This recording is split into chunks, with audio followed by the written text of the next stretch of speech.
Super Pocket Evercade, Arcade1up Collab Cab, and the Home Arcade Renaissance. What's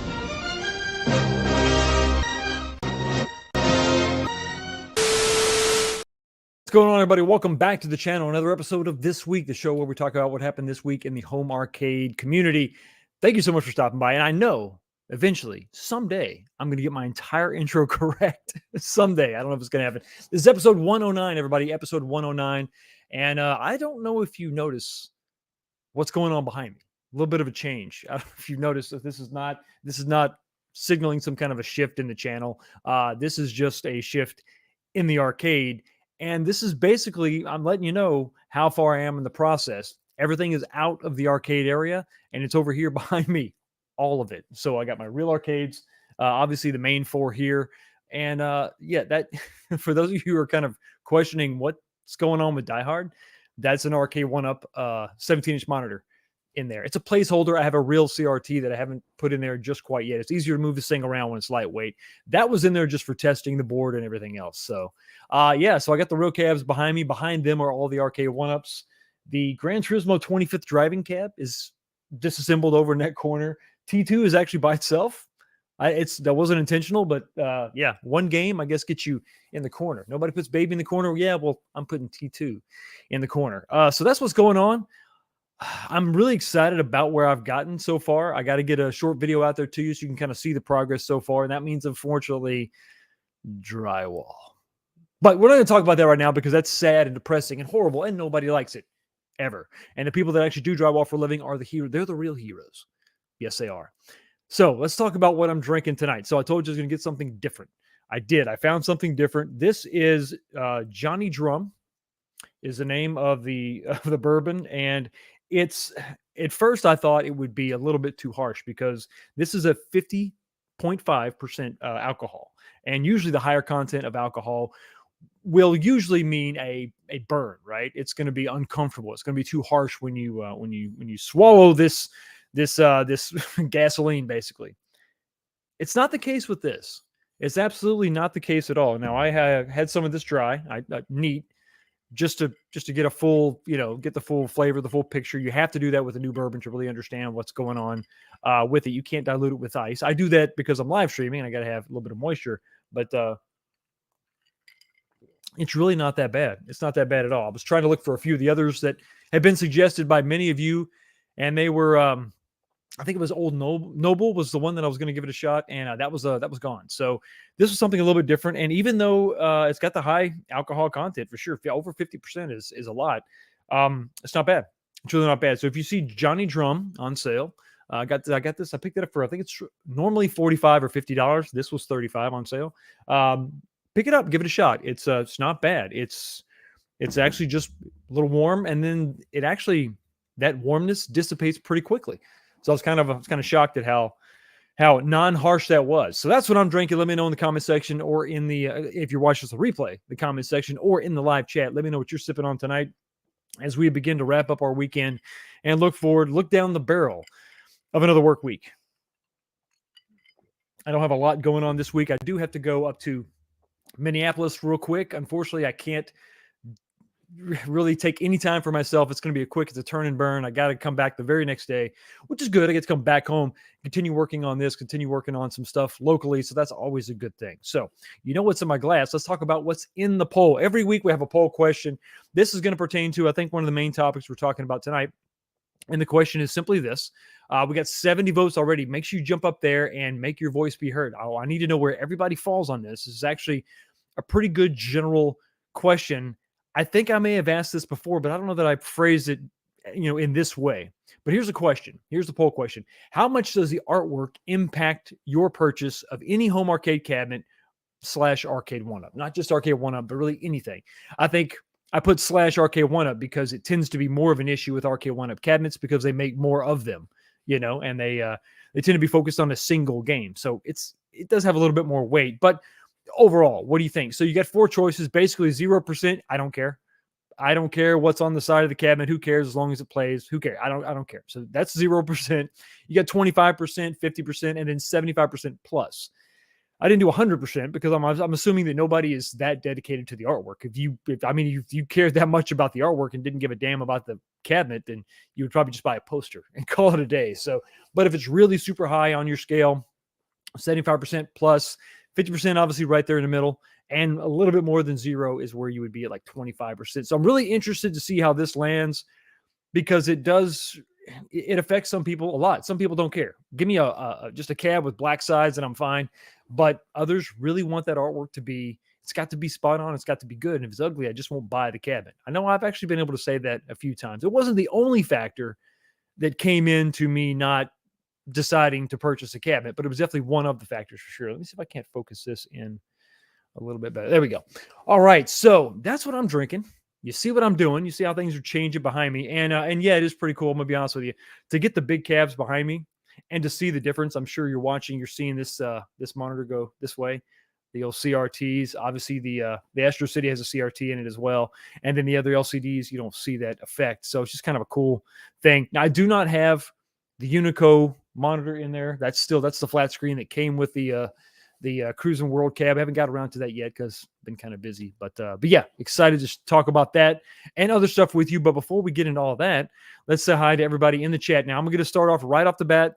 We lost a few of the early comments because I put the computer in sleep mode, and then I came back and I lost, I think, the first 3 comments. But the number one comment, the number one person that commented was Wrights Arcade, or Wrights Retrocade, I believe. And he basically was, saying how great it is to be number one. He was asking, who does number 2 work for? So he was number 1 coming in. But I think the first one that I have for you, I think this is actually number 4, is Homer 1075. What's going on, buddy? Welcome to the channel. Thank you for stopping by. Sunday Scaries? Just call Dr. Fox. Absolutely. Jay is in the house saying, greetings from the Big D. I'm assuming you mean Dallas and not divorce, because that's a different subject altogether. 19K Fox. Sounds like this is going to be an interesting show tonight. I hope so. We're going to talk about some stuff. We're going to get into the reasons why, and then we're going to talk about it beyond that. I think it's kind of dovetails off of the subject we had last week for sure. Kevin Clausen's in the house saying, another week, another poll. Let freedom ring. Damn it. Absolutely. Continue. You better believe it, buddy. Let freedom ring. Dan Z is in the house saying, hello, Fox. Wink and a punch emoji. Fist bump. How you doing? Good to see you. Snow Dove, my brother, had me on the show last night. It was a lot of fun with the Cotton Connection. They got up into some craziness. I pretended to know what was going on, and I think I did okay. Smash the like button, peeps. It's great advice. You should definitely take it for sure. Frank D is in the house saying, I said 0% because I love the ALU in spite of what people say about its looks. That being said, the point of an Arcade1up cab is nostalgia, so the artwork is a little more important on those cabs. I think that's fair. And I think that's why I phrased it that way, talking about all the home arcade cabinets, because it's not just Arcade1up. It does affect all of them, right? Every single purchase, every single company, they take some chances, they take some risks, and they go, especially you're talking about an ALU. It's funny why they don't just go with a black cabinet or just simple branding, just their name on the side. I think that would probably be, if you're wanting to just like go with the masses, I would think that would be a little more palatable for most people instead of having all the stuff on the side. But who knows? It is what it is. Bob's in the house saying, what insurance do you use if your 9-year-old rode his friend's electric bike into a parked car? Asking for a friend. Also, anyone want a 9-year-old? I'm sure that has no bearing on what's happening currently in your life. You just you're asking for a friend. What insurance? I don't know. You might want to call Jake from State Farm. Retro FSR says, good night, Fox. Looking forward to your, oh man, you and me both. But I can't wait to spend some time and put that thing in. Unico Phoenix monitor review. Got a Daytona and a Cruising World in need of one. Yep, I got one right there. It's going to get it. I got to have that aspect ratio. This is going to, and the Unico LCD, the CR, I'm trying to remember how they phrased it on the sticker on the front. It's the Unico CRT replacement LCD, or the LCD CRT replacement. It was a lot of acronyms, a lot of stuff going on. But it is a solution for a big problem that a lot of people have. And I know everybody says, just recap it. Everybody says, well, as long as the tube doesn't have a bunch of burn in, you're fine. It's true, but it's becoming a little bit harder to find. Now, I know a guy just up the road that I can go to, And for the price of this Unicode monitor, I can get another tube. I can get another CRT rebuilt. Not everybody has that option. So we'll talk about it a little bit later. But yeah, I'm looking forward to getting that thing in because it's going to be a little bit more complicated than just plugging it in because my situation is a little bit different. But I think my situation is going to be very similar to a lot of people out there who maybe pick up a cab that doesn't have a CRT. Stupid Fat Hobbit, once again, neither stupid nor fat. We've talked about this before. Unintelligent and large. You should go with that for sure. He isn't stupid. He isn't fat, but but dumb if he's a hobbit. Yeah, Evening Fox. How you doing? Good to see you, buddy. Good to see you. Good to see you indeed. Saiyan Spirit says, looks like this stream is going to be about my ex. Damn. Well, I guess she looked good. Didn't have a lot of substance, though, huh? We'll keep going. Carl O is in the house saying Frank D is a smart man. Hi, 19K Fox and chat. Playing 2K21 PGA on my ALU. Makes GT on Arcade. Oh, I was going to say Gran Turismo. Golden Tee on the Arcade1up look like Stone Age. Yeah, I would imagine. God, it's such a cool way to play and a great selling point of the of ad games for sure. Chris Ford is saying, "How are you tonight, 19K Fox? Pretty good." Not too bad. Got us a new bourbon that's actually pretty good. So anxious to get into some of these topics. Arcade1up needs to come out with a brand new title, preferably 80s/90s. I've been saving all year. They need to take my money. It's funny how much money I've saved by them not coming out with stuff. And also, like you said, on the flip side, the amount of money they haven't made by not coming out with stuff, Dark Empire, Dark Empire says, evening, gents. Hope everyone had a relaxing and fun weekend. Yes, I hope so. We had a mixture of rain and hot weather, so it was kind of muggy. And I did install, we're in the new place. And one of the things that me and my wife love is a porch swing.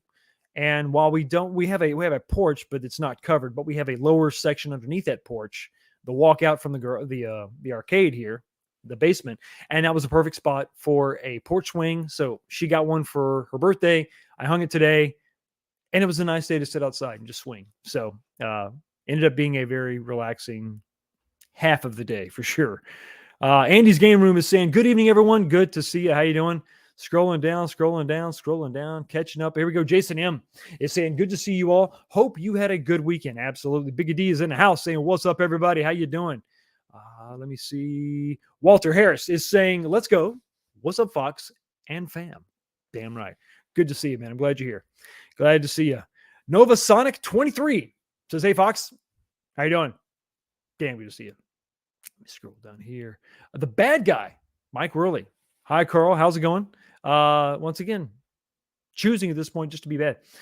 Jim the Pacer fan says, I really like authentic licensed artwork. My arcade is fun, but just much nostalgia. It's a big factor. I know it's a big factor. What is it for some people? Some people, is it actually zero? I think of all the answers, I'm curious what the 0% is going to be. How many people just don't really give a rip? They don't care. At the end of the day, they're more focused on other things. That's probably what I'm more interested in, is that number right there. But interested to hear everybody's really want to see where the poll shakes out. Andrew Towell says, Raiden 2 is very cool, but strobing like crazy. I know it looks like that, but it's not in real life. That's just the effect of the CRT and the fact that the camera and all that. Look at the. It actually is it's incredibly stable, believe it or not. If you're looking at it with a naked eye, it's just as stable as the LCDs. But yeah, a little bit stroby, right? Don't worry, this won't be here forever. The new layout of the arcade is going to be different. You're not going to see that directly behind you because that would get a little crazy. A little bit crazy indeed. Paul Barris is saying, what's up, Fox? When are we getting the announcement for the second channel on Home Improvement? Man, come on. Listen, I could barely keep up with this channel. I can't have two. C. Blur says, much like my wife, the artwork caught my eye, but the content made me stay. Well, there you go. That's a good way of a positive, talking about the significant other in a positive way instead of, the other way. So that's good. David Phillips says, bought Joust for the artwork. That's an important one to bring up. Love the game too. I'm glad you brought that up, Dave, because that's important to, I think that's probably the best example of an arcade cabinet that had a reskin that did really well. I guess the only other one would be like the Shindu Hadouken and the Yoga Flame. but I don't think that they were trying to mimic anything from back in the day. They were just two unique styles. I think that Midway legacy, while the monitor had huge problems, you had the Mortal Kombat 1 inspired artwork. I say inspired because they couldn't do certain things, couldn't get Johnny on the side, but you had that and you had Joust, both harkening back to those original cabinets. And I think that may be the best because everything else, every other SKU, they did that a little bit. Those second gen Mortal Kombats, they tried to do like they tried to do the Mortal Kombat 3 reskin, but I don't think that was as successful as the Joust. And I thought the Joust at first was going to be kind of a silly cabinet. Like, I don't know if anyone's going to go for that. There's a lot of people that picked it up, a lot of people that really like that. So there's an example of a control scheme that favors both games, and the reskin kind of made some sense. And Joust is, I guess, more popular than I thought it was. Enough so that people actually went for that artwork. And it is different. And I think, Dave, I don't know if you have both of them, but there's a lot of people that got both cabinets. I've seen videos, I've seen posts of people that get both cabinets. They get the Mortal Kombat 1 version and they get the Joust version sitting right next to each other. The only thing I would say is make sure you watch my video on how to swap out that monitor. So get a couple of replacement monitors and then you're good to go. If you don't mind the riser, no reason to go for the deluxe for sure. G.I. Joel is saying hammers and wrenches. Oh my, absolutely. Cobra Kai, never die. Hey, Fox, my new favorite is cookie dough whiskey. What are you messing with me? What's going on here? Cookie dough whiskey? What are we? At some point, we got to ask ourselves, what are we doing? What are we doing as a society? I don't know if that's just a name or if that's an actual flavor, but that seems a little bit crazy. Papa Brad's in the house saying, hello, gamers. Hello, indeed. Brooklyn Menace. Once again, I'm not convinced you're a menace. I think you tell people that. I think inside, you're just a big old softy. Hitting you right there in the feels. And you know what else hits me in the feels? A $10 super chat from Ezekiel, the Chicago Retro Ranger. Man, thank you so much for your $10 super chat. What's up, my brother? Happy to be here. The candy cap at the back looks effing sweet. Cheers, brother. Absolutely. I love that. I thought it had a monitor collapse, like a vertical collapse. It doesn't. I think I have a pot, one of my potentiometers. I think I have to reflow the solder because I can't adjust it out. I can't get the width back. Other than that, the picture is gorgeous. So got to work on that. Thank you so much for your $10 super chat, buddy. I really do appreciate it. And well, you know what you're going to get. You come here, you do your super chat. Here you go, because I love you. Can't you do any better? This is the Overlord!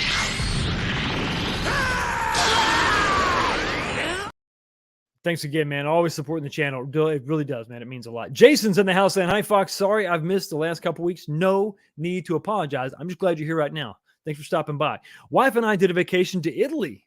Glad to be back. No, you should have not gone to Italy. You should have stayed at home to watch this show. No, are you crazy? That's incredible, man. I'm glad, man. I hope you had a blast. You're glad to be back, but I hope you had a great time. I went to Italy for work. I did not go to the mainland. I was in Sicily. Not as fun as I thought it would be. I didn't go to Rome. I didn't go to Venice. I didn't go anywhere because that's north. So Sicily was fine, but not quite as nice as, mainland Italy. So that's awesome. Awesome. I'm just glad you're here. And listen, watch the replays. Oh, wait a minute. What am I saying? They got internet in Italy. I'll let you off this one time. Let you off just this one time. But thank you so much, man. Thanks for being here. I really appreciate it. Glad you're back. Glad you made it there and you're back safely. That's definitely good. Mike Hawkhurst says, hope everyone is having a great night. The Collab X-Men cab actually looks pretty good. I bet everyone in this chat would change the marquee right away. We're going to get into that. We're absolutely going to get into that because there's something to be said about that. Phil Harmonic is in the house saying, hi, Fox. Bought a Berserk cabinet for the stencil art robots. It's 50-50 for me. There you go. Nice. Nice indeed. Aaron S says, sup, Fox. Happy Sunday. Happy Sunday to you, Matt Astra Gaming in the house. Hello, all. Good to see you, man.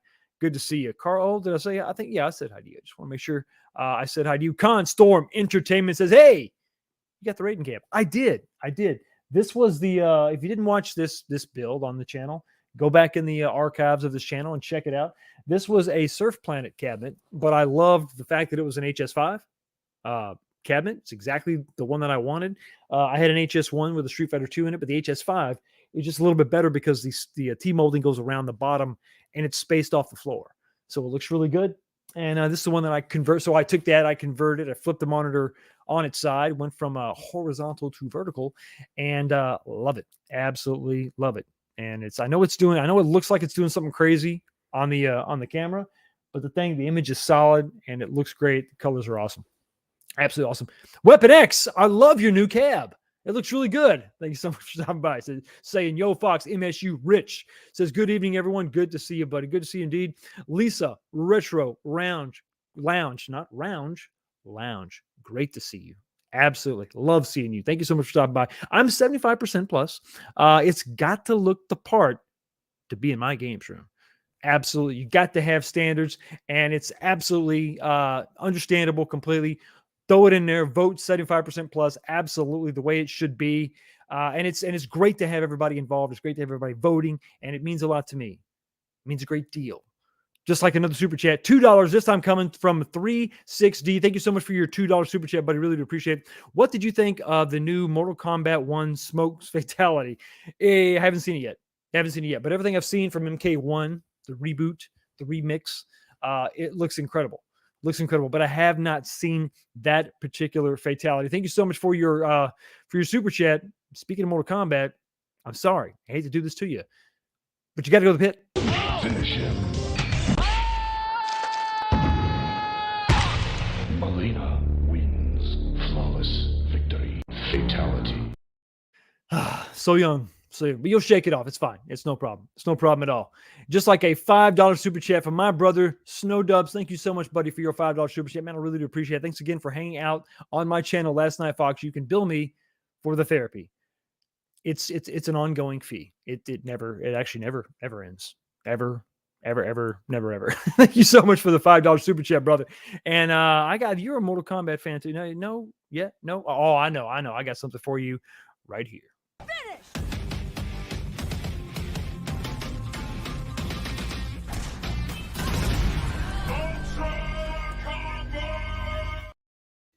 She's a beautiful woman, Snow Dubs, but she's a pistol. Better watch out. The real Zim is in the house saying, hey guys, how you doing? Good to see you. Thank you, man, for stopping by. Walter Hepner says it's black on the side unless you put the artwork on it. Well, that's true. Very true. Absolutely. JR says, hey everyone, good to see you. Ian Reed, thank you so much for stopping by, buddy, and checking out the channel. Greetings from Tokyo. Wow. Awesome, man. Great to see you. What time is it there? Hopefully you're at work, not working, and watching the show. That's pretty awesome. I love being a part of somebody, getting paid to do nothing. As much as I wish I had Time Crisis 2. I am pretty excited for Time Crisis to finally come out. I know I was really hoping that they were going to include Time Crisis 2 in that and then make it a linked cab. That would have been incredible. That would have made it maybe worth that supposed $800 price tag. I don't know if it's going to be $800. Maybe I'm expecting $699, but who knows at this point, right? Yeah, I'm pretty excited about the Time Crisis cabinet, and I think everybody should be. I think it's gonna have more than we think. It's going to have, I think the games list is going to be what the games list is. We talked about that last week. That's pretty much what the games list is going to be. But I don't think it's going to be the same cab. I think we're going to see a redesign. I don't think it's been delayed this long to just be the thing that we saw. I could be wrong, and I would be sad if I was wrong, but I think we're going to see something just a little bit different from them. I hope that they're going to put a little bit more effort into that Time Crisis cab to make it a little bit more special, because I think we need it. I think we absolutely need it. Beach Native 78, you were the number 2 comment that YouTube didn't let me see for the show. So thank you so much for commenting again. Hey, what's up, Foxy in chat? See, there you go. I was actually comment under number 2 today. The art design is kind of important if it's been replicated to give that nostalgia feel. Exactly. What are they trying to do with the product? If it's at games, maybe it doesn't matter at all, But if it's an Arcade1up, it means a little bit more. But at the end of the day, how much does that really factor in when it's time to think about buying the cabinet? How much does that factor into your decision? No matter what the cabinet is. Sure, Dominic P. Sup, Fox? How you doing? Good to see you. Night Shadows in the house. What's up at 19K Fox? Because yes, the kids are all here, ready to start the show. And we have Goofy Foot saying, hello, Mr. Fox. Hello, Mr. Foot. Good to see you. Michael Batha Game welcome to the show. First time here. Good to see you. All looks, no brains. Thanks. I'll take it. You take what you can get at my age. Stock Jock says, I'm an insurance agent, and here's my advice. You're screwed. Poor Bob. Looks like it's not going well. Sorry, not going well at all. Let me make sure I said, gave everybody, hello. He is here. Twisted Gaming, the Twisted One, indeed. Twisted Chris. Hello. Good to see you. Soul Red. I haven't bought any new cabs all year. Really hoping to see something come out soon. Time Crisis. When already? Hold on. I think it's coming soon. I have no idea. Absolutely no idea. Yes, you should definitely follow Fox on the gram. That's what the kids call it. The gram. Orion Z Dream says, have you seen my baseball? I have not, but I'll keep looking. Okay. I'm not going to rest until I find it. Does it have your name on it? I don't know. I'm just curious. Let me scroll down real quick and see. I know we had somebody here. We got the Garage Gamer saying the 19K Fox. What's up? Hey, how you doing? Good to see you, man. Faux show. Let me see if I can grab your first comment. Where is it? I know I missed it. I probably just passed it. I apologize. Let me go ahead and just read the. Oh, here we go. Here it is. Future Dynamo says, I can see being less concerned about the artwork for a single multicade that is emulating a ton of games, but a specific game, a small group of games, artwork is important in my opinion. TMNT or TMNT Turtles in Time. Absolutely. Situation sort of, what are they trying to do with the cabinet? That definitely dictates the importance. And that may raise the importance level of the cabinet itself. Maybe. But I think at the end of the day, where does that factor in? So, if you want to answer it for Arcade1up versus multicade, or if you want to take those two and kind of average that out and then give me that percentage, you can do that too. It is not an easy question, and that's why I pose it, and that's why I love it. It hopefully kind of causes a lot of dialogue. Conversation is definitely good. Faux show. Man, just trying to make sure I said hi. Wiz Dog's in the house and the art. Better be right. Damn right. Absolutely. Wiz Dog in the house. Faux show. Here we go.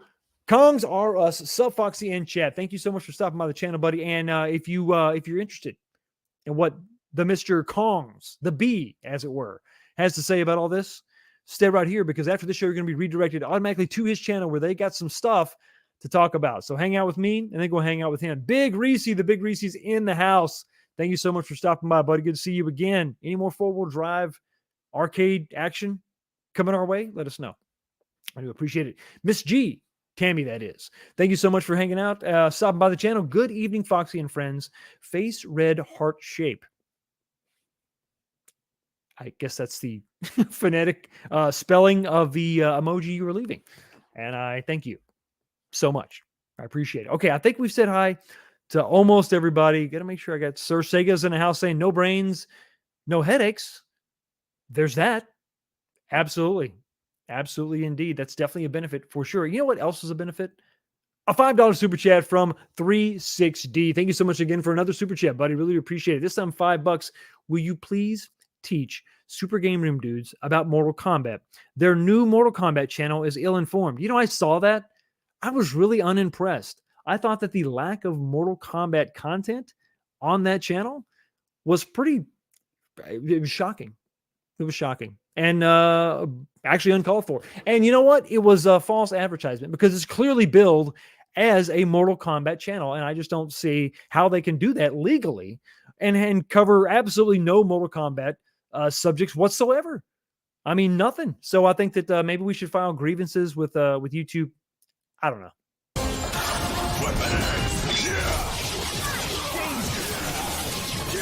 Perfect! Hyper combo KO! Game's over. Time to call it quits. Okay, I think I've said hi to most of you in the chat. If I haven't said hi, I apologize.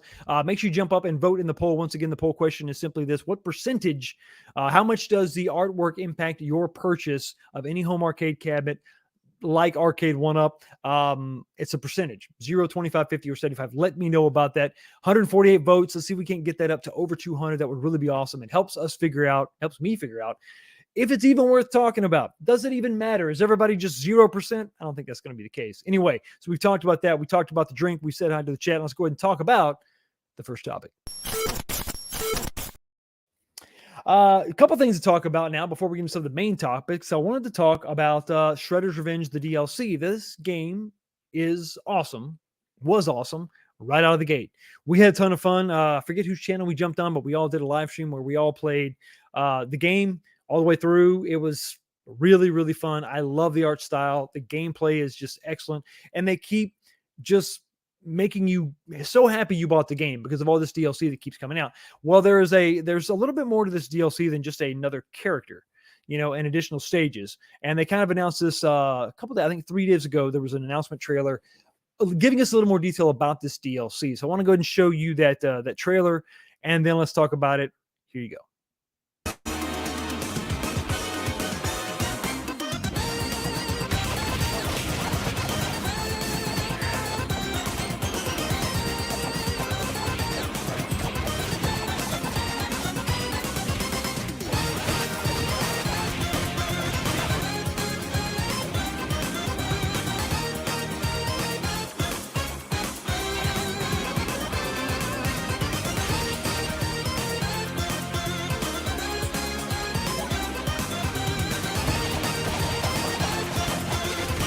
So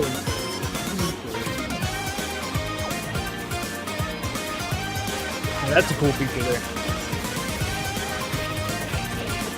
Playing the air for that jet.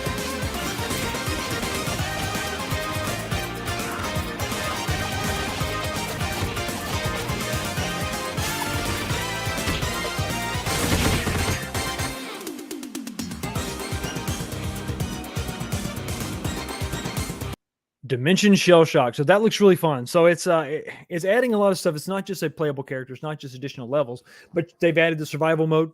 They've added a way to sort of upgrade your character. That's going to be really interesting. And then to be able to mutate into your foe and play as one of the bad guys. So they just keep finding ways to make this thing more fun, to keep you coming back for more, keep you playing this game. .emu has just killed it with this. I absolutely love this game.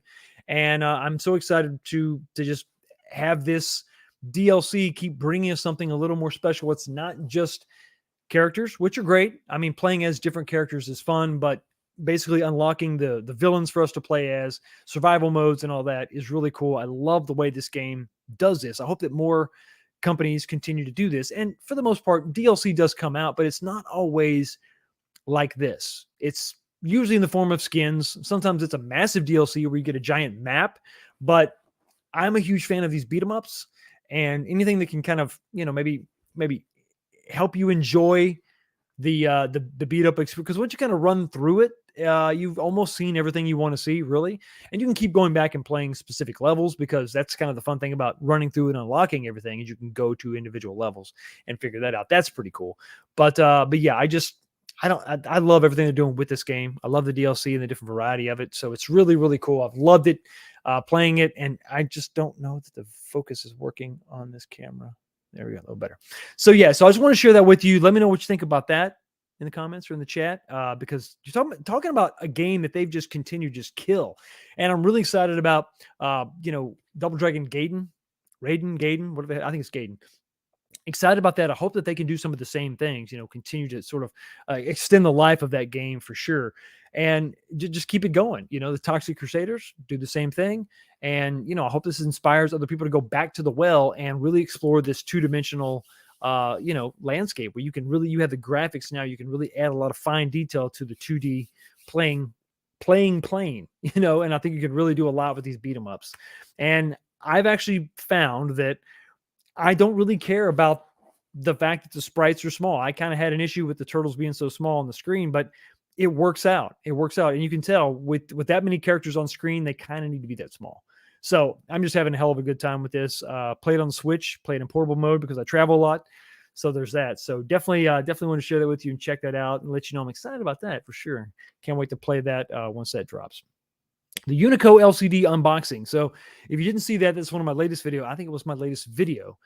Go and check that out. If you're curious about that, really, it's not going to work on any Arcade1up. It's not even going to fit in an Excel cabinet. So don't, it won't even if you get rid of the shell completely, the flanges and all that, the physical makeup of the monitor itself is almost as wide as the actual cabinet itself. I think it's about 1/8 of an inch or 1/4 of an inch shy of being as wide as the whole damn cabinet, side panels and everything included. So that's not going to work. But if you're interested in putting it in your arcade cabinet, that's what I'm going to do. Here's the challenge that I'm facing right now with my cabinet. It's going into my Cruising World. What I have is I don't have a stock cabinet as far as the monitor. Usually with these CRTs, you have monitors. With that cabinet specifically, you had these big metal brackets that were bolted to the side of the side panels of the arcade, one in each corner. So there's 4 of them, and then that's what the monitor would bolt to. I don't have that. That's been completely removed, and I've got a 16:9 flat screen, and that's okay. But the way they mounted it was kind of funky, so I've got to take that out, and I want to kind of mimic the placement of where those old brackets were. So I can either do that with wood, or I can do maybe some metal, some actually angle iron, and try to mimic that, because I want to figure out I want to work off the plane of where the original monitor would have been, because that's going to really let me know some of the challenges of putting this kind of monitor, an LCD monitor, in the place of a CRT. I don't think I'm going to have to space it off of that plane, that mounting surface, that mounting plane that far, I don't think, to make up the gap. Also, I do not have a stock bezel for this, because when they put in the flat screen, they pushed it right up against the glass, and the plastic bezel, that plastic bezel kind of funnels you into the CRT, that's gone. But no problem. I've actually ordered another one off of eBay, and it should be here, I don't know, next week, maybe later. So once I get those parts in, and once I figure out a new a mounting surface to mate up to, then I'll be able to put this thing in there and then plug it in, because I've already got everything set up for a CRT or for an LCD anyway. So I can do, I think, a VGA in, and then we can check it out. It should be pretty simple after that. It's not going to be that difficult. It's going to take a little bit of time. So that's why I can't just throw it in, slap it in real quick, and show you what that looks like. But once that gets done, I'm going to go really in depth with it. I want to do a lot of maybe one singular video, and then follow-up videos about that, talking about some of the challenges that I had putting that into my cabinet. And want to answer as many questions as possible, because it's not the cheapest thing in the world. It's $300.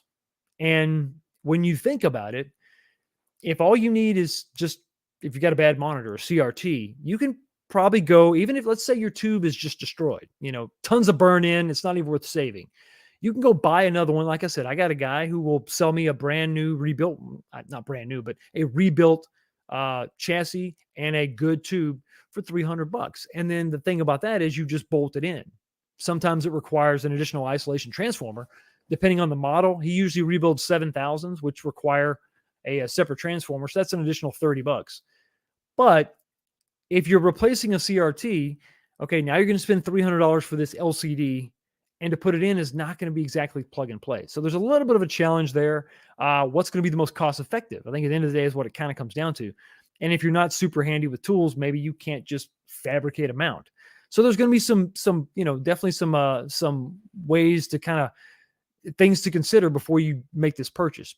If it was $200, I think it's a no-brainer, But since it's basically the same price as the replacement CRT, the math becomes a little bit more muddied. So look forward to that pretty soon. Now let's go ahead and get into the main topic, which is Super Pocket Evercade. Super Pocket Evercade. What is it? What's an Evercade? Well, here's an Evercade. The Evercade EXP is a device, and some of you probably already have this, and this came out a little while ago. I think it was last year that it actually came out. I think it was last year. I could be totally wrong. Don't listen to me at all if I'm wrong.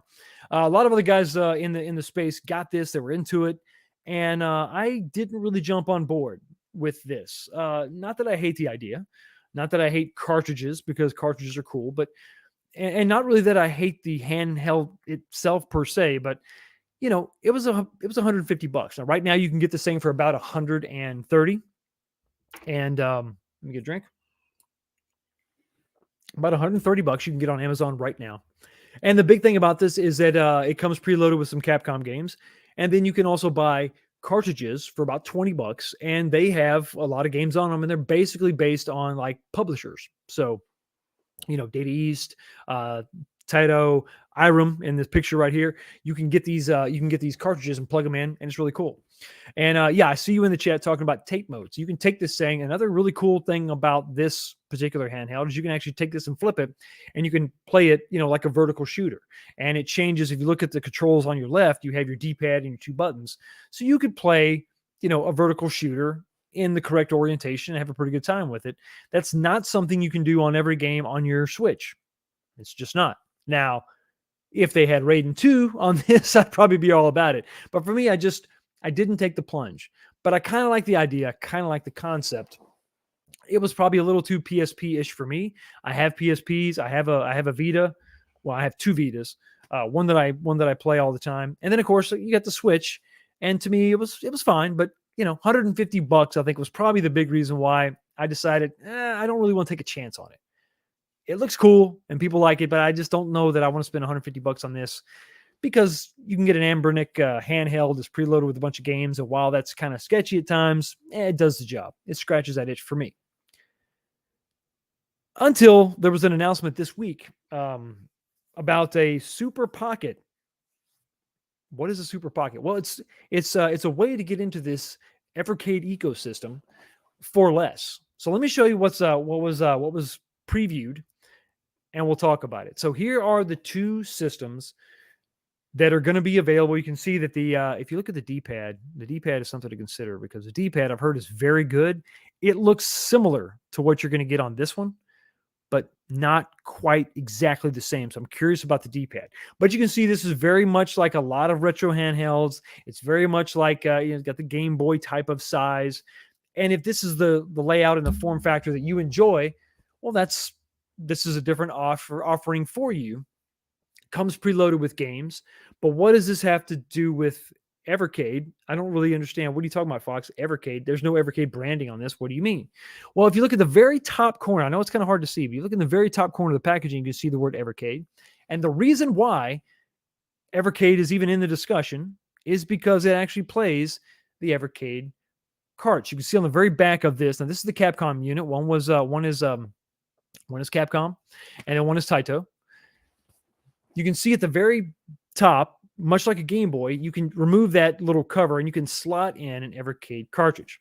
So here's some of the specifications from the website. Now, this is the Capcom version. I'm digging the blue and the yellow. If you're going to do a Capcom system, that's definitely what you have to do. That's their color scheme, and it doesn't look bad. The yellow is a little loud, but that's the purpose of it. The specifications are, it is Capcom inspired, obviously. Well, yeah, there you go. The preloaded games, it comes with 12 Capcom games. It is a USB-C charger for fast charging, so that's definitely good. Not a micro USB or something kind of old and outdated. And to be fair, a lot of the new Anbernic, retro handhelds are also doing USB Type C, but it's still good to see. Evercade compatibility. Now, this is kind of cool when you really consider, and when they spell it out for you like this, you're like, wow, that's actually a lot. Over 45 cartridges with 500 plus games. Now, each cartridge is about $20. You don't have to get all the cartridges, obviously. You don't have to collect them all, but you can if you want to. They come in these cool clamshells. So it's a cool thing to have, I think. And another thing is the high quality screen. This is a 2.8-inch IPS screen. So that's definitely a good thing. This is the Capcom version. Obviously, you're getting Street Fighter. The games list is located on their website. And then here is the, here's the Taito version. Now, obviously, you got the green and the black, which does not look bad at all. I'm not really into the games list, the entire games list per se, but this is not a bad looking handheld either. I just think that the Capcom, maybe because I'm a Capcom fanboy, and that's fine. I think the Capcom just looks a little bit better. But yeah, I'm digging both of them, actually. They both look really good. The black and the green is not bad at all. And it's distinct enough. It looks different than most stuff out there. I think that D-pad, though, is going to be the thing that would I think it's going to make it or break it, But you got the preloaded 17 games are preloaded, USB Type-C charging, Evercade compatibility, and of course that same 2.8-inch IPS screen. Now, a lot of people are saying that the screen looks is kind of small. It is. This is a small device. This is a very small device, comparatively speaking. When you're talking about the original, the Evercade EXP, it's a small device. But something about this is also small, and that's the price. So this thing was made available for pre-order. The pre-orders went live on July 15th. And here you go. This is Best Buy. It's also available for U.S. customers on Amazon. But if you go to Best Buy right now, this is the pre-order, $60. $60 is not cheap, but it's also not $150. If you're interested in the Evercade ecosystem, if you want to give it a shot, this is the cheapest way to do that right now. And for me, it made sense, and it was enough to where I said, you know what, I went ahead and took the plunge. So I have the Capcom version on pre-order. I'm anxious to check this out and see what it's all about. I think it's a good thing, and it kind of really gives me the idea, that the impression that they're going to really support, that Evercade has a life, has some longevity in front of it. It's not just the singular system that you have to pay the $150 for, the $130 or whatever, and it has the cool tape mode and all that, but it's not just that. If you want to get something a little bit cheaper, if you want to get into the ecosystem, if you want to give it a try, you have to admit that less than half the price, $60, is easier. It's much easier to deal with that, and to take the chance on $60 versus 130, 140, 150 full retail for sure. So I'm excited about that. I can't wait to get that and check that out. And I'm kind of interested in getting some cartridges again, slotting the cartridges in there. Does it have the Game Boy feel? Because that's really kind of a lot of nostalgia. I think this is still too new of a product, so I don't see yet any kind of a carrying case that's going to have a spot for all the different cartridges, but that's going to come eventually. So that looks really good. Yeah. Operational 2.0. Yeah, that would not be good. That would not be good for sure. But maybe Cine Light Guns can come to a 2.8-inch screen for sure. But that's what I'm curious about, the Evercade, and this is definitely a way to get in for cheap. You can't get in any cheaper than that. So I'm really excited about that. I can't wait to check it out. Let me know if you plan on getting it. Let me know what you think about it, what your feelings are. I'm excited about it. Just like I'm excited about this $5 super chat, $4.99 from David Phillips, saying, for my new Joust, what buttons and sticks would you recommend, Hap or Sanwa? The stick, you're going to probably have to go with the Sanwa just from the space. I think you could probably fit a Hap in there, but Sanwa is just going to be a more of a direct replacement. And if you go with something bigger and bulkier, the screws that hold those joysticks into the wood, it's only going to take so much before you just rip it out. Now, I haven't personally done that because I've only replaced my sticks with Sanwas. So for the sticks, I would just go with a real Sanwa and call it a day. The buttons are going to be, what do you like? Do you like concave? Do you like convex? You can make all the buttons work. You've got enough depth in that control panel where you can really make whichever one you want to work. I kind of like the Hap. I like with the concave buttons, not the convex. What comes on the cabs themselves. But I don't hate Sanwa. I've come to like Sanwa a lot because of just playing on my Arcade and playing on I actually played on before I sold it, my limited edition Marvel Superheroes cabinet had the Sanwas. I didn't hate it. So it's really going to come down to the feel. Which one do you want the most? I would just stick with the Sanwa because it's going to be an easier fit, and it's going to be easier to secure that to that board. Because remember, those big Hap controllers, sticks, those went on control panels where you through bolted. And that's one of the things you got to think about when you're going crazy with sticks on your Arcade1up. Unless you decide to drill through your cabinet or drill through your control panel and through bolt and really lock those down, you run the risk of those threads coming out of that piece of wood. And it's, if you jam on it, if you're a fighting game fanatic and you really jam on your sticks, it is a possibility. So I would go with Sanwas. If you're going to go with anything beyond that, be prepared to drill through and get some nice carriage bolts with a smooth head, and lock it down the right way. I think it's just a way to go. I think those screws are only going to last so long. Thank you so much for your $5 super chat. I really do appreciate it. And you know what? Here you go.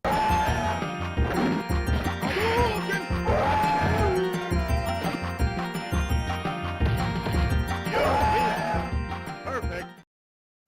Absolutely perfect. You know what else is perfect? Another $5 super chat. This one's $4.99 from Ezekiel Chicago Retro Ranger. Hey, brother, I would like to donate 2 Super Pockets to give away on your channel. That's awesome. That's absolutely awesome. We'll have to get together after this and check it out. But yeah, there you go. Maybe one of each. Who knows? That's awesome. You heard it here first. We're gonna have to do a giveaway now. We're gonna have to do a giveaway, a couple super pockets for everybody. Well, not for everybody, just 2. So yeah, if you're willing to do that, absolutely. We'll do a drawing. Let's have them come out. I'll do a test with mine and show you how fun it is, get you all excited, and then we'll do a giveaway on the channel.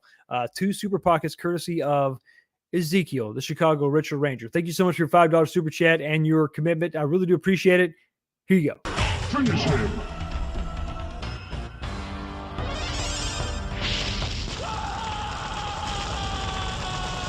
Scorpion wins.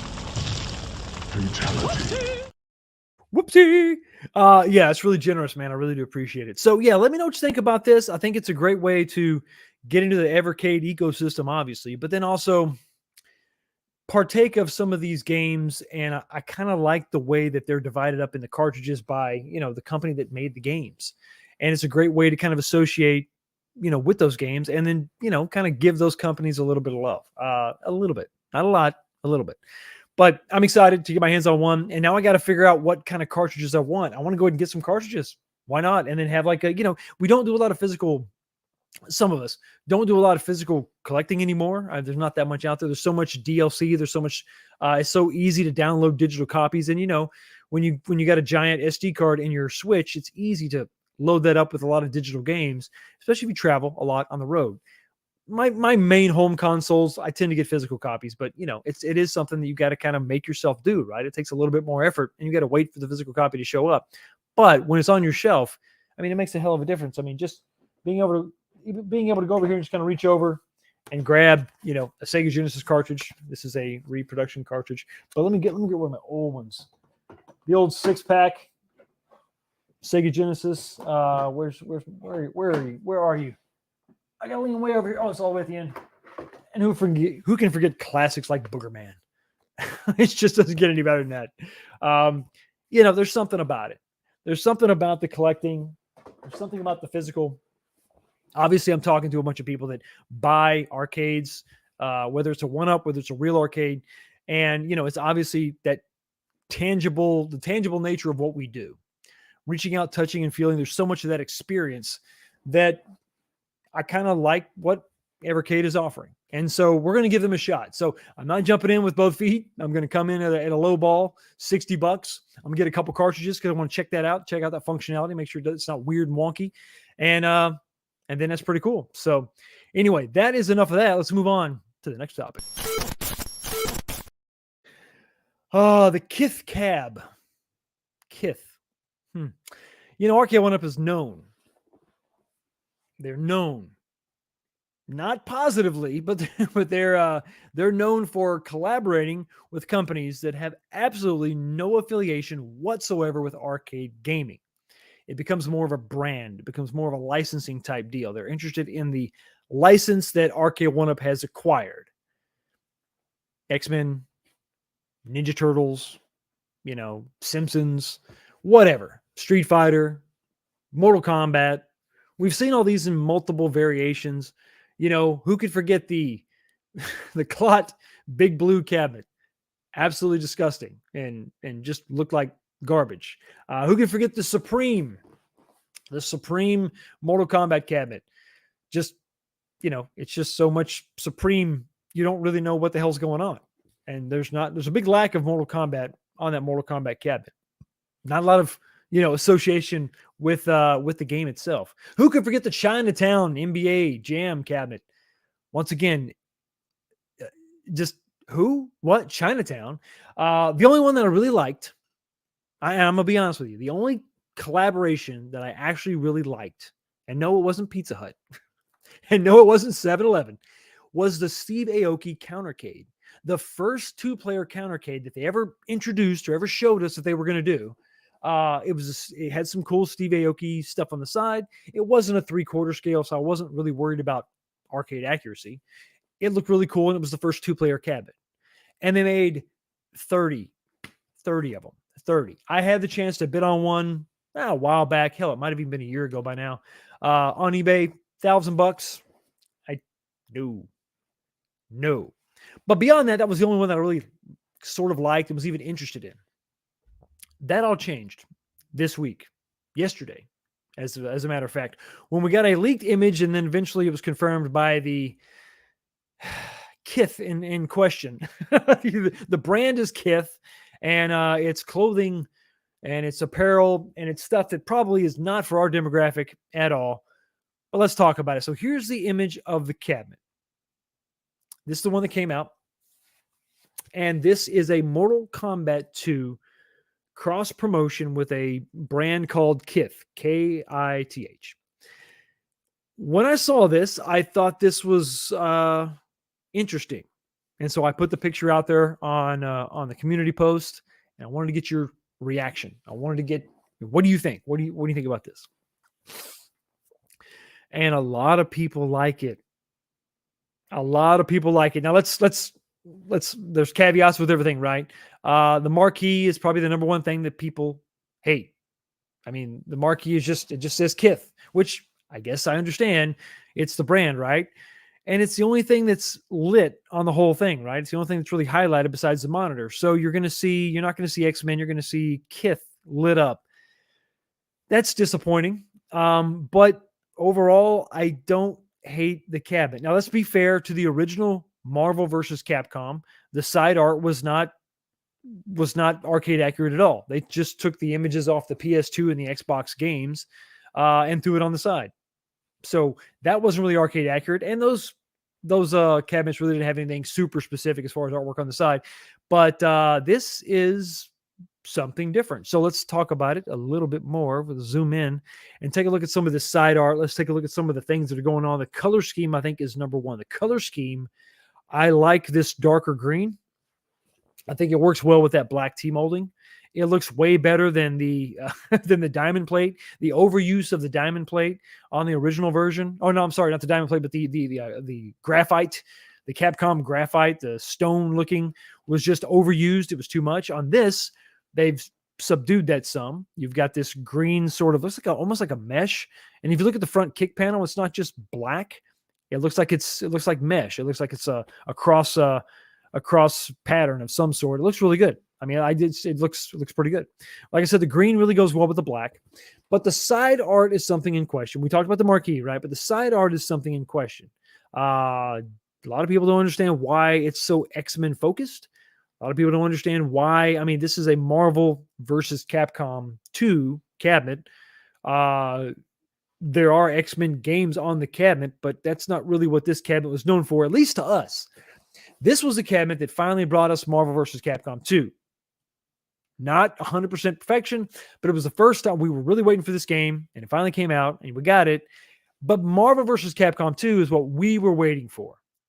The Kith crowd, I guess, is not that much into it. Well, turns out there's actually more than just a artistic license here, an artistic choice. So this is all coinciding with Kith partnering with Marvel for the 60th anniversary of X-Men. So if we go over to, this is something now, I brought this up. This is the original artwork. Now, if you're wondering where the side art comes from, this is from 1991. This was X-Men #1. This artwork was done by Jim Lee, and Chris Claremont is the writer.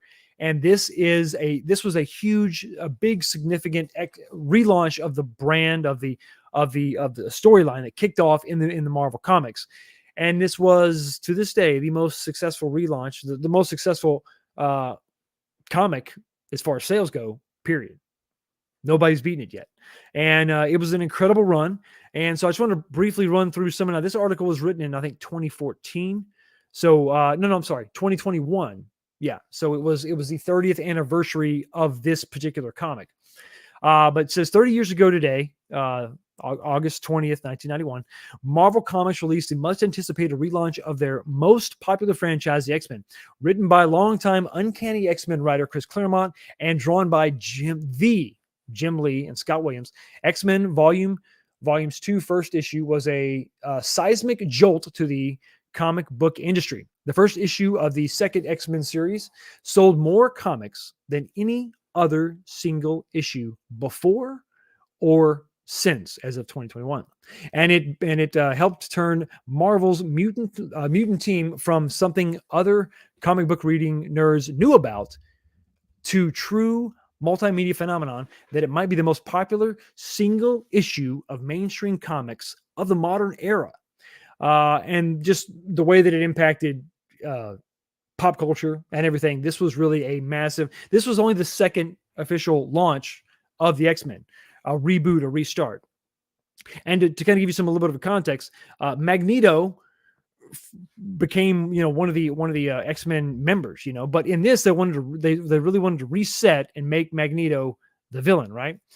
So he is the primary villain in the originals, but and this is a key point. This is where the 60 years kind of comes in.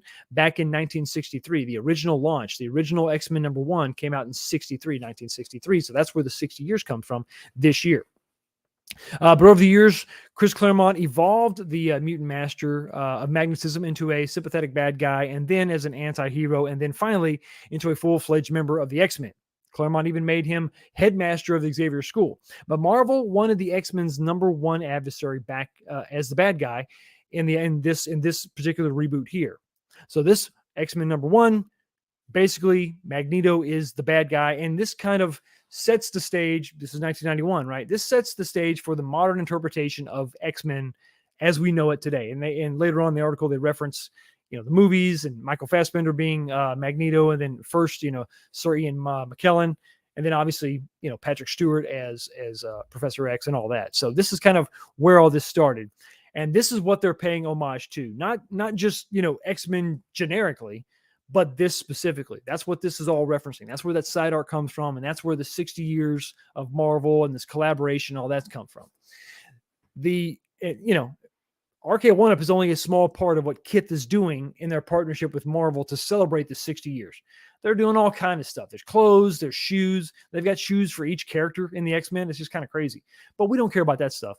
All we care about is the Arcade1up. Now, a question that I've seen, a lot of you are like, okay, I like it. There's a caveat though. What's on the other side? Well, most likely what the artwork on the other side is probably just a mirror image of this, right? They just take it and they just put it on the other side. But I want you to know this artwork, this cover right here, this is part of a larger piece of art like this. So you can see the X-Men right there, but you can also see where they could actually take another panel and they could put it on the other side, and you could have something really epic. So this thing, while it looks pretty good on the one side, you've got Cyclops and you've got Wolverine, the two biggest names, I think, in the X-Men in the 90s for sure. As far as the, probably your favorite, everybody had their favorite X-Men, but they were definitely the two. They had that story, they had that competition going on, and they were very prominent within the X-Men franchise, especially in the 90s. But look at the other possibilities we could have. You could have Magneto on the other side. You could have that Magneto on the other side of the cabinet. Now, for an X-Men fan, that would be pretty sick. That would be pretty cool. And it would make some sense when you consider the fact that the side art has Cyclops and Wolverine, and that beam coming off of Cyclops is actually hitting Magneto, and he's deflecting that with his magnetism. So it would be really cool if that was on the other side. You could also have, if you could imagine, a separation and a panel where you have Colossus, Rogue, Psylocke, and Gambit. That could be on the other side also. That would be really cool. More than likely, it's just going to be the same image, just flipped on the other side, and they'll have X-Men in the proper orientation. So you'll see X-Men spelled out correctly, but you'll just have another image with Cyclops and Wolverine. But it'd be really cool to have one of these other panels be the other side. If it's going to be anything, if I had to put money on it, I think it would probably be Magneto on the other side, because that would make those two pictures make some sense. That beam going across, that would be sick if it was Magneto on the other side. But probably just going to be, Wolverine and Cyclops again. But that would be interesting. That would be cool. And it really gets you, right? So let's go a little bit more detail on just what's going on. So let's talk about, this is now they're going to be at San Diego Comic-Con. This is kicking off all this stuff. Kith is going to be there, the big partnership with Marvel. Like I said, there's a bunch of other stuff going on, but I wanted to take snippets out of this article that's over on the San Diego Comic-Con website. B-Kong brought this to our attention, and I wanted to just snippet out parts of the article that just pertain to Arcade1up and their specific collaboration. And here we go. So Kith and Marvel also created a completely custom retro arcade game with Arcade1up. That's a little bit deceiving. I don't think they went in and made a whole new game. They just basically took a Marvel vs. Capcom 2 cabinet and reskinned it. They didn't make a new game. But that's what I think that's what they mean. And they give us the dimensions overall, and it bears co-branding Marvel and Kith for X-Men and X-Men artwork. When powered up, now here, this is interesting. Evidently, they made a custom splash screen. So when powering up the console, users will also see a custom gameplay animation that features X-Men characters and a Kith logo. So you're going to have a different intro. Right now, if you power up the Marvel vs. Capcom cabinet, you see Hulk and Zangief fighting over the Arcade1up logo. That will probably, I could see where that could be the exact same animation, but they're fighting over the Kith logo instead of Arcade1up. It could be something like the NBA Jam, the Shaq Jam cabinet, where you have a different intro and you have Shaq and all this different branding. So it could be a completely different and new animation. But beyond that, I think that's about all you're going to really see. Obviously, you have the outside looking the way it is. The Kith logo on the marquee is probably the biggest problem I have with the cabinet. But everything else, like I said, this is probably, I dig the way that this looks. But let's continue reading. It says, while retaining a retro design, the arcade game has been modernized through various features. Now, this is where you get the games list. The console features the ability to play one of 8 games, included Marvel vs. Capcom 1, 2, and then all the versus games. And then you can see they have also included the 2 games from the consoles. So you have Children of the Atom, and then you have, I'm sorry, you don't have Children of the Atom was an arcade game. X-Men Mutant Apocalypse, and then Marvel Superheroes War of the Gems. So it's exactly the same games list as Marvel vs. Capcom 2. They just reskinned it, and they're going to have a different little intro, little splash screen. So there you go. Jump down and says, Kith will also host a special tournament using their collaborative Arcade1up cab or games from July 20th to the 23rd. This is going to be at the San Diego Comic-Con. It's going to be during their Comic-Con. I don't know how they're going to do that, but that'll be kind of cool. The tournament will give players the opportunity to battle head-to-head on one game, X-Men Children of the Atom. The winner of the tournament will be gifted one of the limited edition Marvel cabinets. So the winner's going to get a cab. That's pretty cool. Contestants can sign up at the pop-up to be notified if they're qualified. So you can go there if you're at San Diego Comic-Con, go there, sign up. It's cool. I mean, especially if you're good at the original X-Men Children of the Atom game.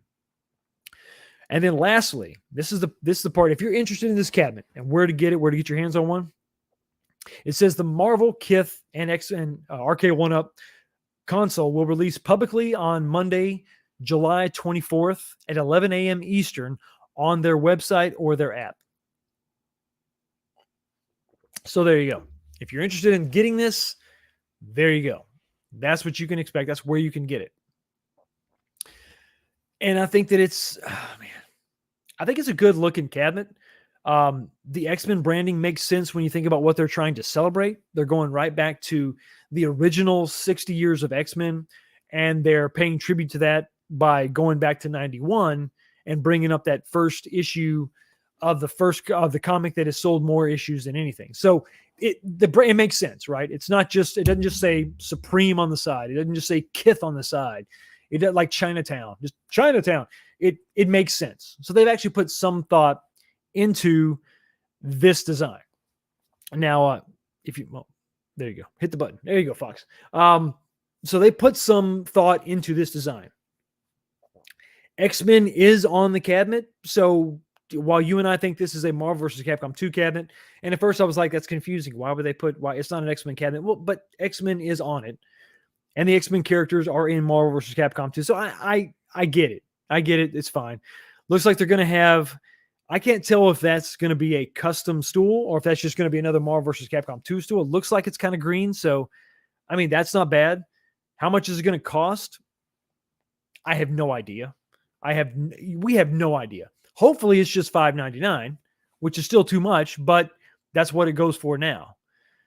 That's kind of what I'm thinking. $5.99, even though you're getting a stool. If it's $6.99, there's no way. It doesn't pique my interest at all. I'm not going to pay an extra $100. I mean, $5.99 is too much anyway. Even though you're getting a stool, the artwork is cool, but I'm not paying an extra $100 just to get the set. I already have the original. To get another cabinet, I'm just not digging it. I'm not digging it at all. So I don't know how much it's going to be, but I think expect $5.99 at least, maybe more, maybe more. And it's curious, it's interesting. So you got to think about it. Rewind the clock. If we're talking about 30 years ago, 1991, yeah, we see these reboots of X-Men, the comics, and they started doing well. But Marvel as a company was in really bad shape in the 90s. The reason why we got all these arcade games is because of that bad financial shape they were in. It's funny how Capcom isn't mentioned anywhere. I don't see anything when you look at the branding on the cabinet. You look up close, I don't see the word Capcom anywhere, which is kind of funny when you think about it, because Capcom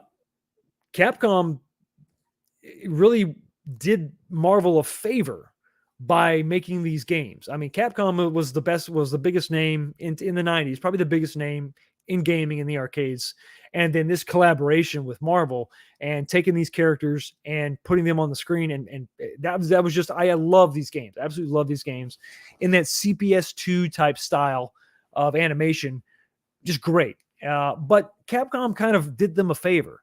Remember, this is also the same Marvel that was selling off all their movie rights to all their characters. Remember, Fox had, for the longest time, Fox had the X-Men. Fox had Fantastic Four. Sony had Spider-Man.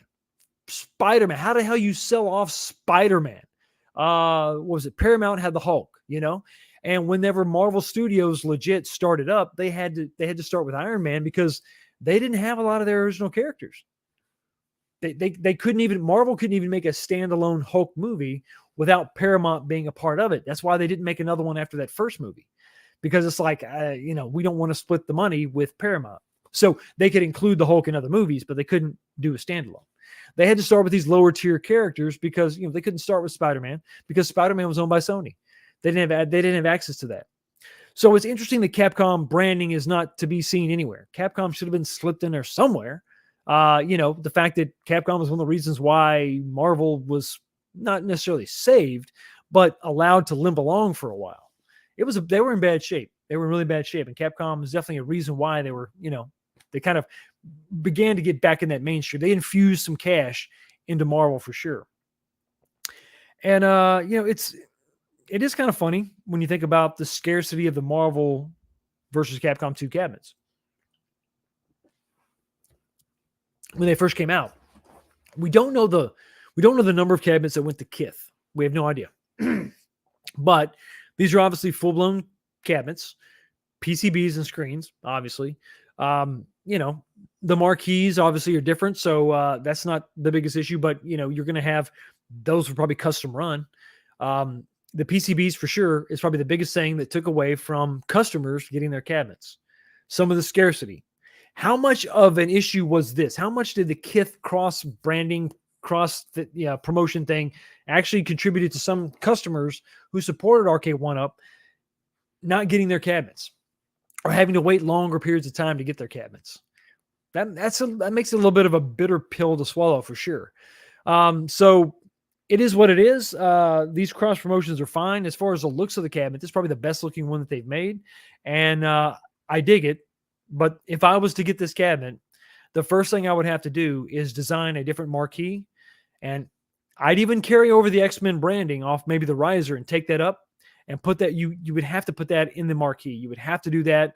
And I wouldn't have Kith anywhere. I'd have to try to mimic that green for sure. But I just, that's the biggest problem I have with this cabinet. But beyond that, I think the cabinet looks good. I think the branding makes sense. I think the side art makes sense for this application. It's not arcade accurate, but that's not what they're trying to do. And it begs the question, when you're talking about Arcade1up, when you're talking about the decisions that they've made, when you talk about their focus, this year specifically, we haven't seen any new games with the exception of Fast and Furious, which wasn't a arcade recreation. It was a port. We haven't seen many releases at all. And this focus with this big collaboration with Marvel, while Marvel is a big property, Marvel is a big thing. I get it. Having their license is a big thing. That's great to be a part of. It's hard to not see that the community that kind of built you up, Arcade1up, has been neglected, while some of these partnerships maybe got a little bit too much attention, or maybe you could have balanced it out by, also maybe releasing something for your customers who, patiently are here waiting for you to do something a little bit different. And instead, we see you just slapping stickers on the same old thing or giving us ports instead of the real arcade. Style versus substance. I think that's wearing pretty thin. And while stuff like this is kind of cool to look at, and reskins for the most part, I'm not into, but that's okay. I think that we're all pretty tired of reskins, of re-releases, and we want something more. We want something different. Is Time Crisis going to be able to push us over that hill, push us over that ledge? Is that going to be able to satisfy us? Is a single cab, a single release going to get there? Is it going to be good? Is it going to be arcade accurate? Is it going to mimic that feel of the arcade? Or is it going to be some other weird port that has too many caveats, too many exceptions made to fit on your single system on a chip? And that's going to be, and is it going to be another disappointment? And are we going to really have an issue where Arcade1up now is more about style than substance, more about the look, more about the collaborations, more about partnering with other brands, selling to Best Buy, selling to retailers, and forgetting the fans, forgetting the focus of, or where there should, or focus should be, is your clientele, is your customers, is the people that built you up and made you what you were, made you what you are. You did a hell of a lot of work by getting those licenses. Kudos to you. Great. But we were the ones that were buying all your stuff up, buying your cabinets. And we were doing it based on the guts, based on the games, based on the controls. That was our criticism. The artwork was okay. The artwork was, an issue from time to time, but the substance of the games, what we've always focused on, the emulation or the lack thereof, the controls or the lack thereof, the functionality, the lip marquees, the coin doors, a lot of that stuff you've come through with. But this year has been a desert of just releases of substance. And when all we get is random style versus the substance, it's a bitter pill to swallow. It's kind of like trying to live off of sugar candy. It's not filling. It's not a long-term solution by any stretch of the imagination. And at the end of the day, we're just going to get bored and move on. Would you look at that? What the hell? Yo, the sign is real simple, B. It says wrap it up. Unfortunately, we're not going to be able to get to the final topic for tonight because I'm running a little bit long. I get a little windy. I get a little speechy. But we gotta acknowledge a few more people in the chat. A couple super chats that are superly super. Like this $10 super chat from Maximal Lobo. Thank you so much for your $10 super chat. I really appreciate it. It really helps out the channel. Considering I pretty much just use these cabs as glorified highlights, night lights, the artwork means everything to me. So, I think of Tron, right? We talk about the night light and it's funny. We talk about the lava lamp and it's funny. But, if these are aesthetic pieces, and I'm not saying there's anything wrong with that. If these are going into a game room, if they're just going into a corner of your family room, the look is going to be pretty important. It's going to be very important. And you would be in that 75% plus category. And there's nothing wrong with that. I'm just trying to gauge where everybody's at. And I think there's a portion of the audience that it's got to be top notch. So would this collaboration with Kith be something you would be interested in? Because I think the quality of this cabinet, we know the build is the same, but the artwork is not bad. Jim Lee, I like Jim Lee for sure. They're paying him an homage, but they did just kind of rip it off the cover and put it on the side. It did have a purpose, but still, they just took a comic book and chopped it up and put it on the side. Now, do I like this more than Shinku Hadouken? Yes, because this, if you're trying to celebrate a comic, having a comic book cover on the side of your cabinet is not a bad thing. So this is definitely the cabinet that I'm most interested in. Thank you so much for your super chat and weighing in on this topic. If you're using it as a glorified nightlight, yeah, the artwork's going to mean everything. Absolutely. Thank you so much for your super chat, buddy. Man, I really do appreciate you. Let me give you something a little bit special. How about you and me? Let's go kill the queen.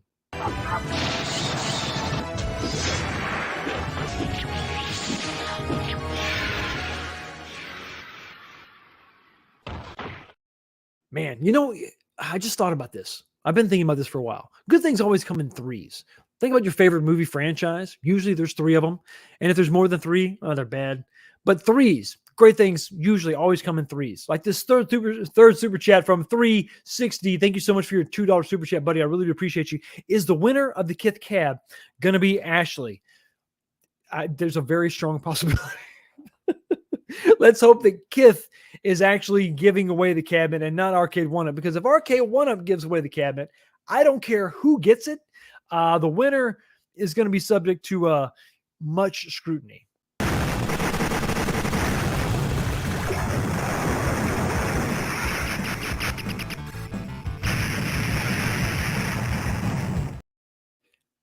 This is a really good suggestion. I think a lot of us thought about this too. 1UP Underground says it should have been a Children of the Atom Kith skin. If you're talking about the arcade, yes. I think that was probably a lot of people's knee-jerk reaction. If you wanted to focus on X-Men and then how X-Men was celebrated in the arcade world, then if you're not going to do the Konami beat 'em up, the 4-player, the 6-player, if you're not going to do that, you're going to do this cabinet, then you should have gone with X-Men Children of the Atom. That's the game that highlights the X-Men, and that's the one that's actually on this cabinet. And I agree with you. If that would have been their focus, if their focus was the arcade, but I think the real focus for them was actually the comics, and this was just a way for them to kind of tie that in. So I think that makes a lot of sense. I think that makes a lot of sense what you're saying. I wouldn't have been mad at that either way. It would have been kind of cool to see a Children of the Atom cabinet. But I think for what they're specifically trying to do with this, they're trying to celebrate the comics, and this is the comic, I think, is more of the focus than the actual arcade itself. That it makes some sense to me for sure. Anyway, thank you so much for your that question. No, not that question, that statement. That makes a lot of sense, actually. I think a lot of people are probably into that and digging that. So I finished up my drink, but before we go, let's talk about this poll question that's been going back and forth in the comments tonight in the show. And good job, guys! 217 votes. If you haven't voted, jump up there real quick. I'll remind you again. The question was simply this: how much does the artwork impact your choice of a home arcade cabinet / Arcade1up? Right? Choices were 0%, I just don't care, whatever, 25%, 50%, or 75% or more. 218 votes. Let's go ahead and close it. This is incredible. This is absolutely incredible. Let's go to end the poll right now. 218 votes. Thank you so much for everybody who voted in the poll. We got over 200. That's great. Coming in at last place is 0%, but it has 11% of the vote. 11% of you say, I don't care. Whatever. Who cares? Doesn't matter. And this is funny, 25% comes in at 25%. So a quarter of you are like, yeah, I mean, it matters about a quarter of the percent. So that's kind of funny. Coming in at 31%, almost a winner, but at 31% is 75% or more. So 31% of you think that the artwork matters at least 3/4 of the purchase or more. That's crazy. And you can see how these numbers are pretty close. And just squeaking by with 32% of the vote is 50%. Most of you, by a slim margin, have said that it makes up 50% of your decision making when it comes to purchasing a new cabinet, especially an Arcade1up. 50%. That's how much the artwork matters. Those are crazy numbers when you consider that only 11% of you said, I don't care. Only 11%. Even if you add that to the 25%, that's only 36%. 36% of you are saying it only makes up 25% or less for me. That's just a little bit more than a third. So 2/3 of you are like, no. The artwork is incredibly important. It's at least half of the reason that I purchased the cabinet. That's something to consider when Arcade1up moves forward. When they just sort of slap something together, maybe they need to really, really focus on the artwork. It has to be high quality. It has to be arcade accurate. It's got to be good. It's got to pertain to the game they're actually selling. And I think for the most part, they've done pretty good with some exceptions. So that was very interesting. Thank you so much, everybody, for voting in the poll. That's awesome. So I finished my drink and I'm about to kick off another week of work. So are you. I want everybody to be safe out there. I want everybody to stick around. Don't go anywhere in less than 5 minutes. So you have time to go get it, take a little break, get a drink, but stay right here. You're going to be redirected to B. Kongs R Us is going to talk about some stuff. I think he's going to talk more about this X-Men crossover artwork stuff with Arcade1up. It should be exciting. I think he has a little bit more different information. Just a couple days on the road for me, and I'll be back in town working on the arcade, putting out some more videos. And I can't wait to be with you again right here on Sunday. So everybody, thank you so much for stopping by, checking out the channel. Y'all have a blessed day. Have a great week. Don't work too hard. And I will see all of you next time. Peace.